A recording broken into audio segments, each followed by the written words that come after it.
Hi, I'm glad you're visiting. I'm gonna hit you with a little Bloodlands Oracle today. Check it out.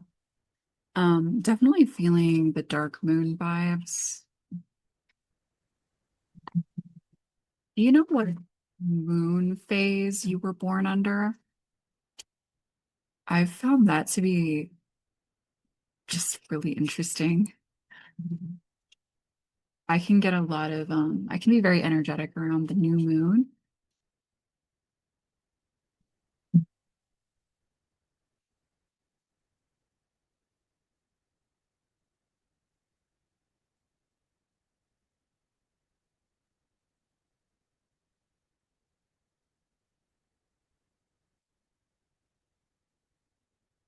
Sometimes I can be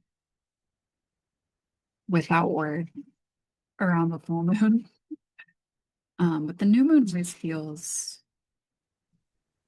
comfortable. So we're looking at the terrain here of what is happening. Oh, okay. Um, yeah. All right, let's just get into it. The crossroads.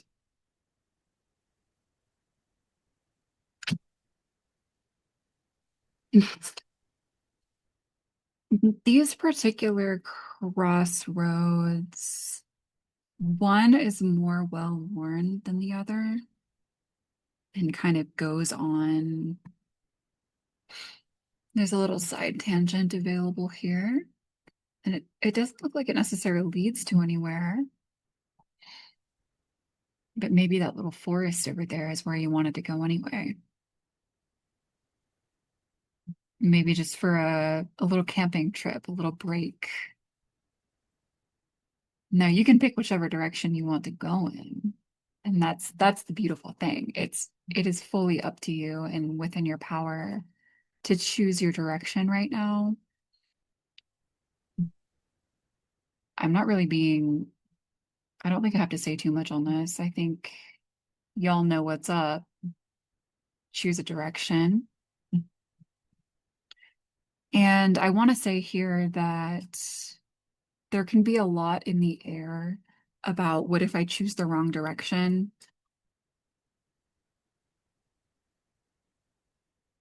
There's different schools of thought on that.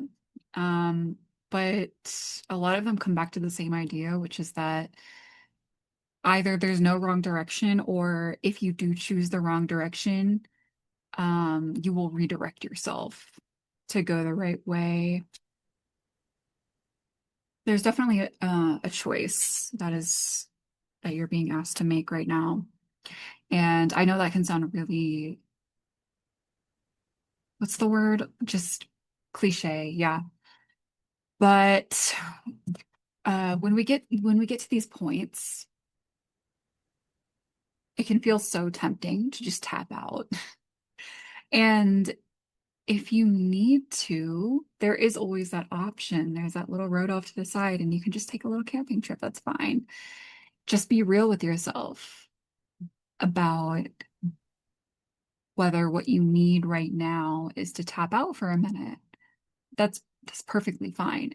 Or if really what you need is to listen to that pull within you that is asking for you to make a choice right now.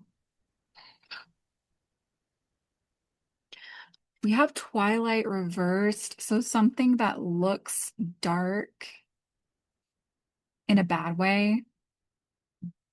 Polarities are hard, language is hard, but something that is appearing to be negative, you're probably just not seeing the whole picture.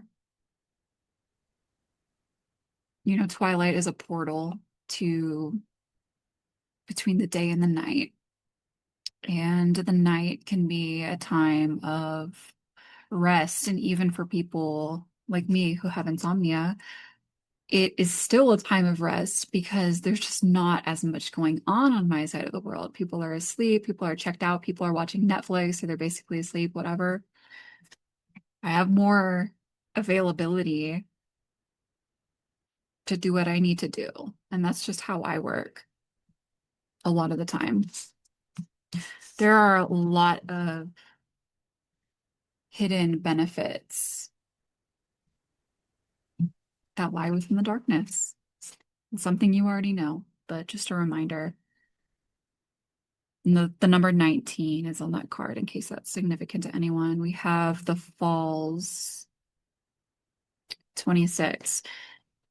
It's giving read the oracle message, but I do want to say that letting go of something and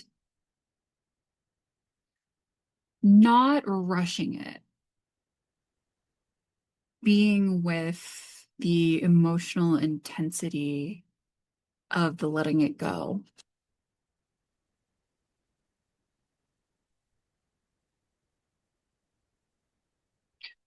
Sometimes it really just does sound cliche, but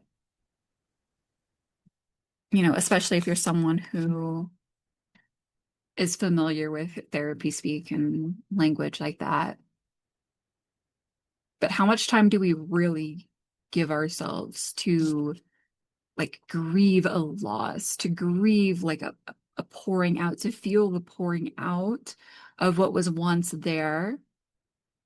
And it could have been something that you previously thought was a part of you or something that you needed to be able to carry on. And so, like the loss of this thing, it's not just the loss of it, but it's also the void of, do I need to replace this with something? Is something missing now? And that may or may not be the case. Sometimes when we lose something, there is an opportunity to put something in that place, something that is more generative for yourself, for your life, toward love, toward your desire. But sometimes it's just simply letting something go. A lot of us are trained to take on way too much individually, to martyr ourselves to some degree. I was at a potluck last week and a new friend who I really respect, we were discussing something that had happened, and through really no one's fault, um, something slipped through the cracks. It seemed like to me that she felt that things should have been taken care of differently. Um, but I really didn't mind.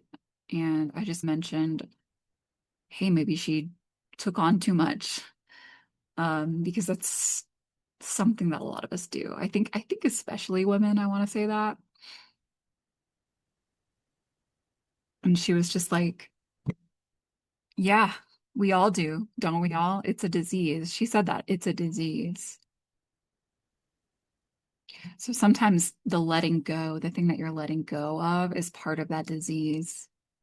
It's part of the feeling like you need to prove yourself through duty, actions, showing up in a specific way, having to earn, yeah, earning your your acceptance, earning a seat at the table, earning love. There's a difference between claiming responsibility and agency over your life and performing so you earn love and acceptance. There's a difference between those things. And only you can determine it because as humans, we are extremely contextual creatures. In our culture, we are most often taken out of context. And that can be hard for people because we want these concrete answers. A lot of us are looking for one right way to live, but what's missing from that whole premise is the context of who you are, your relationships, your environment, your past, present, and future experiences, your trauma, your healing, all of it is missing from the idea that there should be one right way to live. So, whether this thing is something that is being let go of because it's part of that disease of overcommitting and over extending, And I sense that's the case for some people. For others, this may be a letting go of an addiction of some kind.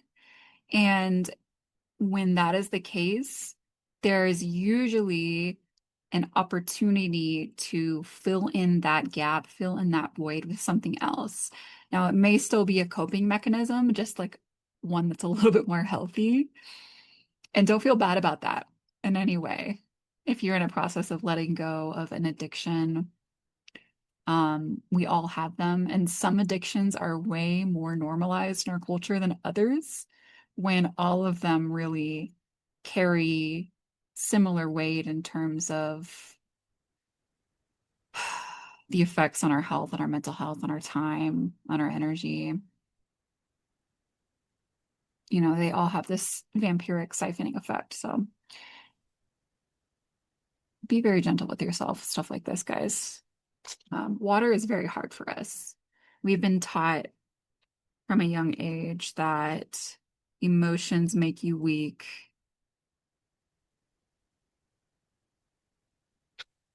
And that does us a huge disservice.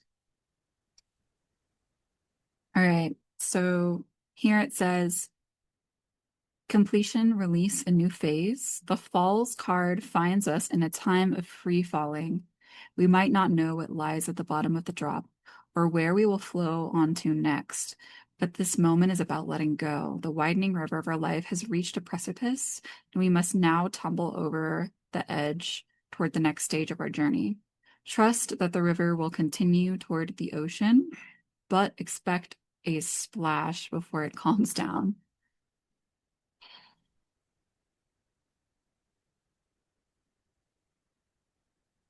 Yeah,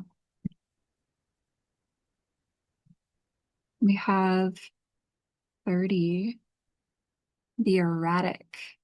And this was the first, when I pulled this deck out, this was the first card that popped out, and it just really spoke to me right away about how, so there's this rock here, and can you see how easily this rock will be influenced by any of the elements around it? If they shift even in the slightest, that a little breeze, like something walking up against this and gently nudging it is going to cause that to like roll all the way that way.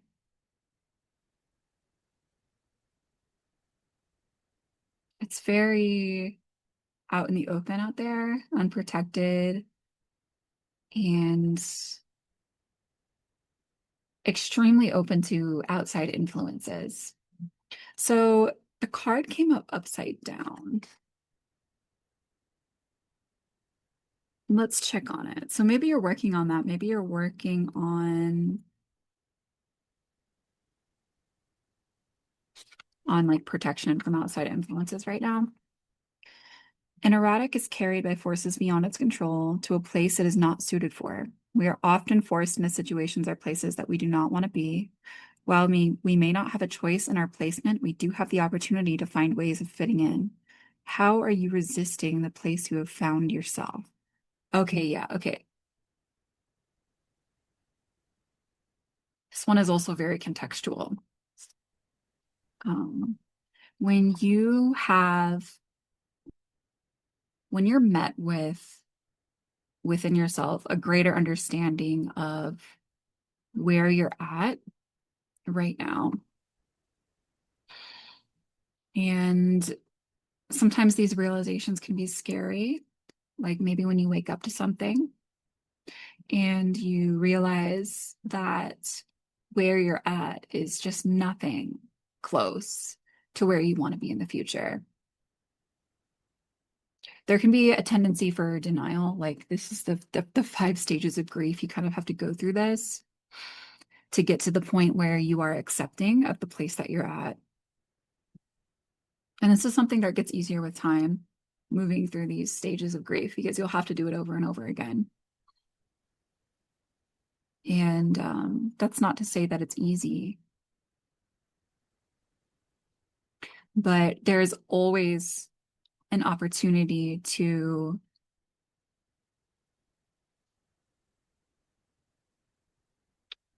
follow your desire toward whatever end that is and utilize the time that you have, the place that you are, the resources that you have right now toward where it is you want to be in the future. And I'm sorry if that sounds vague, but this is just going to vary so much person to person. It's not something that can be said very clearly. Maybe I can give you an example. Let me see if I can give you an example.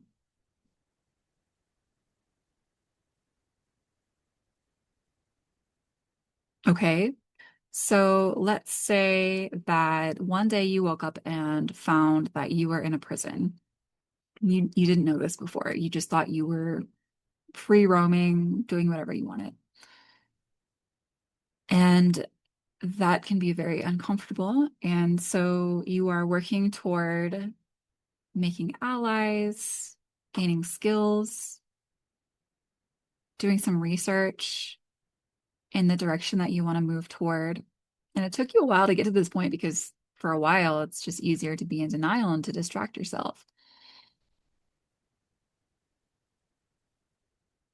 And then at some point,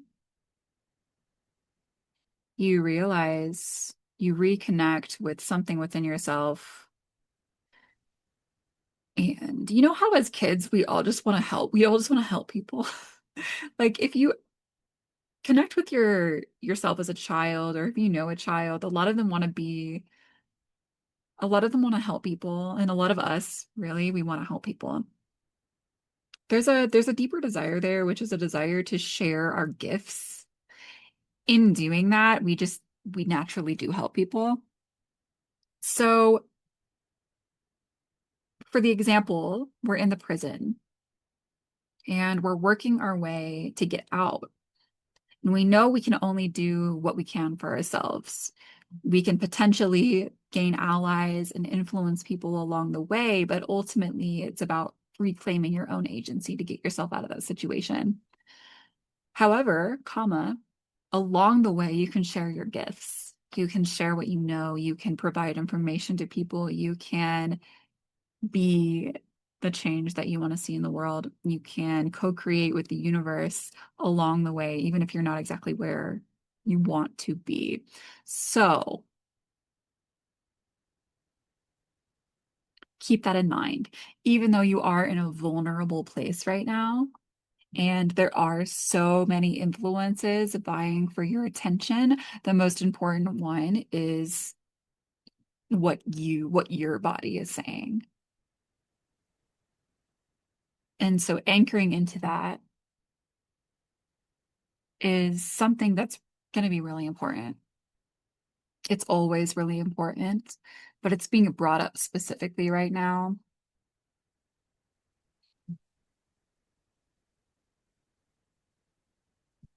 Okay.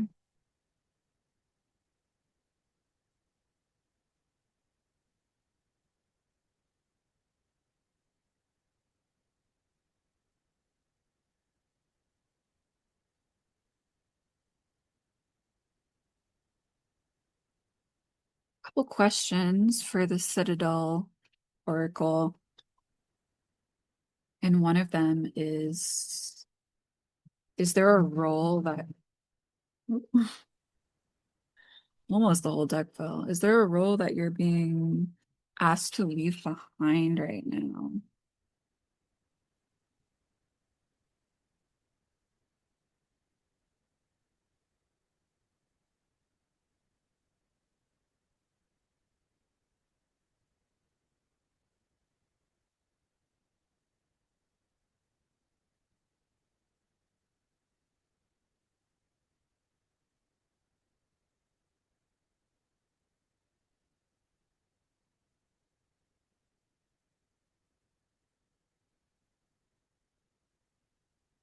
Yeah.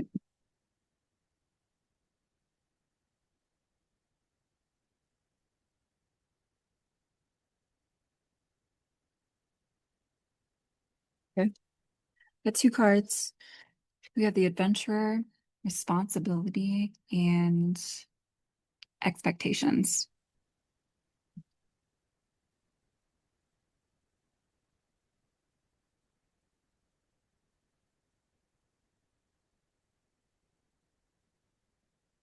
Expectations, it's a good idea to explore. It's not that they're good or bad, but what are your expectations of yourself right now? What are your expectations of others? Exploring that. And something about the shifting around of responsibility. Definitely. Some responsibility is being left behind. Some perceived responsibility is being left behind. Responsibilities and expectations are linked very much to your values.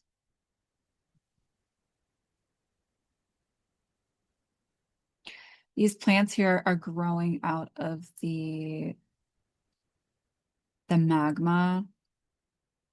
So something about regeneration for sure. The merchant, self-worth, and trade. Values again, big time.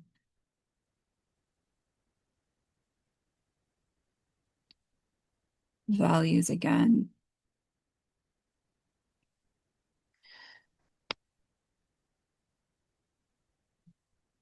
So this new moon coming up, and then the solstice is shortly after. There is a square between Venus and the nodes of fate.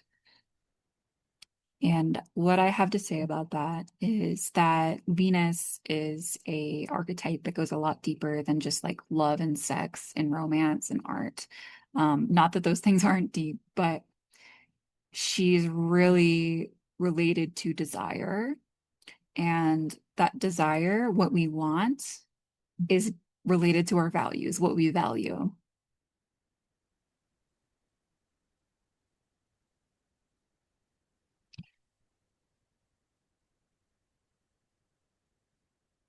Yeah, all of these cards are asking us something about our values right now. Picking a direction, choosing to see things in a different light, a letting go or free falling. What are we letting go of? And anchoring ourselves into what is ours to do right now. Whether you're on the way towards something or out of something, how do you lasso onto that vision of what it is that you desire? That's Venus speaking. And redefine what abundance means, redefine what love means. They're really big questions, but they are serious ones, and they are questions that a lot of us in our experience, our culture, have avoided or have been told to avoid because we're told that those things are frivolous. Things like desire, love, art, beauty. We're told that they're frivolous things, and they're not. Desire is what drives action. That's that Venus Mars thing.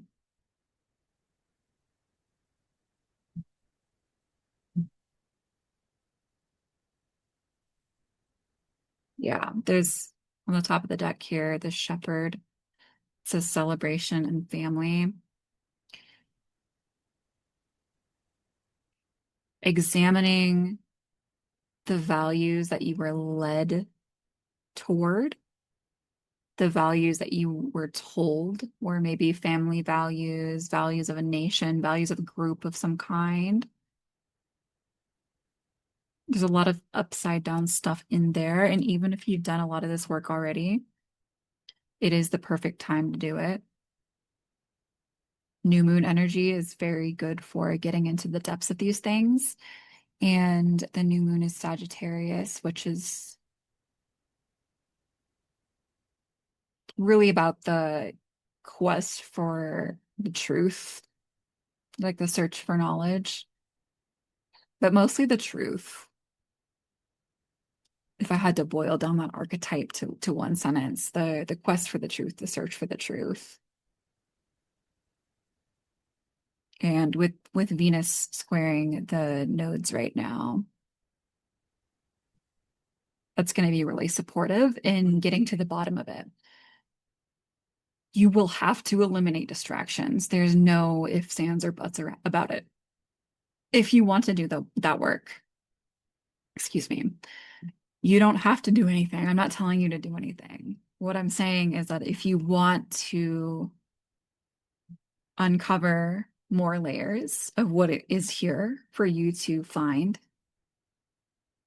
and allow that to shift your field, it will require of you that you attend to your attention and you bring that back to yourself and find where your values are, because values influence directionality, influence energy and willpower.